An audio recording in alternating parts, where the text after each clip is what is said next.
want to discuss exactly how Australia's war crimes in Afghanistan undermined operational effectiveness, and how David McBride blowing the whistle on all the problems there is a really good thing for the future of the Australian Defence Force, mainly in our ability to be able to win wars like Afghanistan.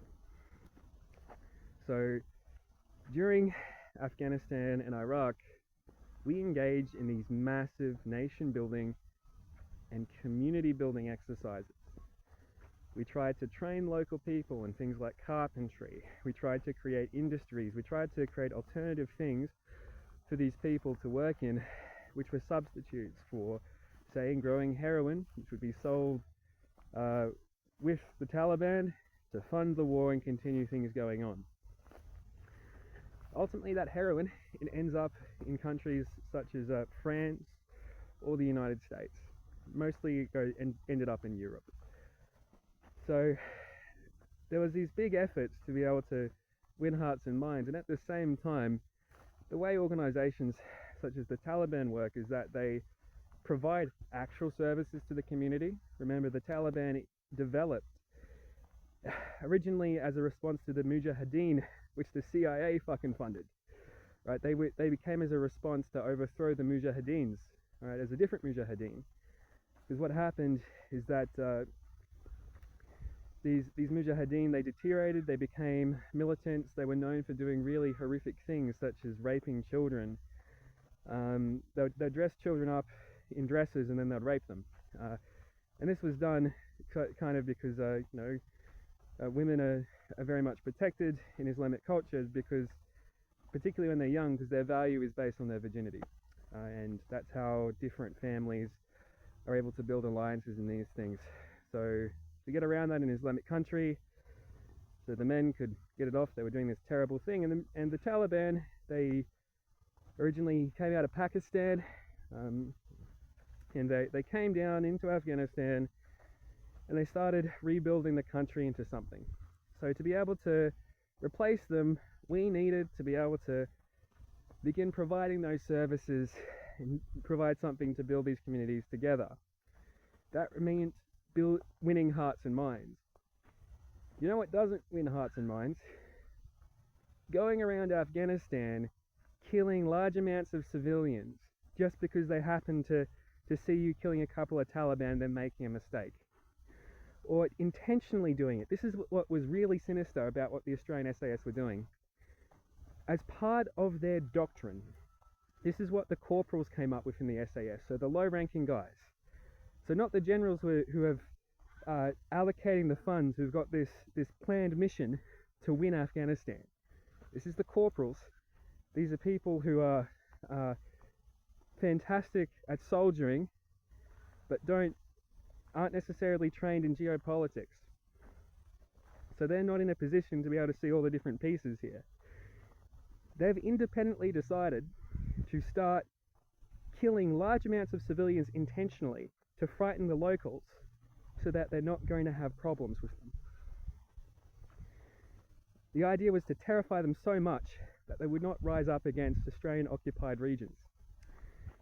And this worked, to their credit, fairly effectively. Australian casualties in Afghanistan were low compared to other nations in Australian occupied regions. Partially, that was because of the success of that strategy, but it did mean that we ultimately lost the hearts and minds of those people. Famously in Iraq, there's the issue with the Abu Ghraib prisons, where locals were tortured.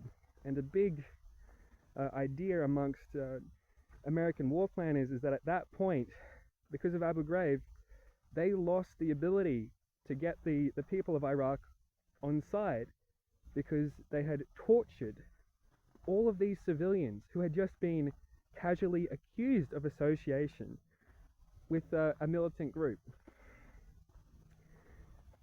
So what the Australian SAS were doing, which was then covered up at different layers of the bureaucracy, completely undermined our ability to get the job done in Afghanistan.